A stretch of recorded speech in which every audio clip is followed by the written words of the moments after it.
How do you put the contact information on the lock screen on your Galaxy S23? This is an Ultra.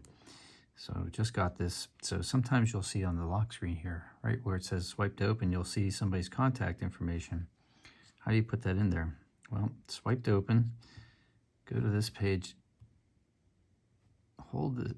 click somewhere on here and hold it down until you get this configuration. Under here, wallpapers and style, click that. And right here, that's your lock screen, click on that.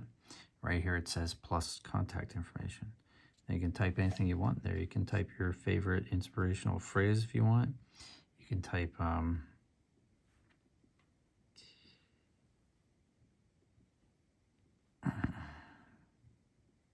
Pittsburgh Pat on YouTube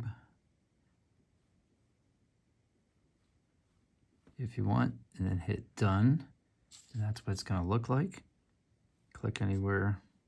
Well, click on done right up here, rather. Now you're done. So if you turn your phone off and then on, there's your lock screen. It says Pittsburgh Pat on YouTube. If you have any questions, put them in the comments below. If this was helpful to you, please smash the like button. And if you want to see more, subscribe. And I'll see you on the next one if you do that. Have a great day. May the force be with you.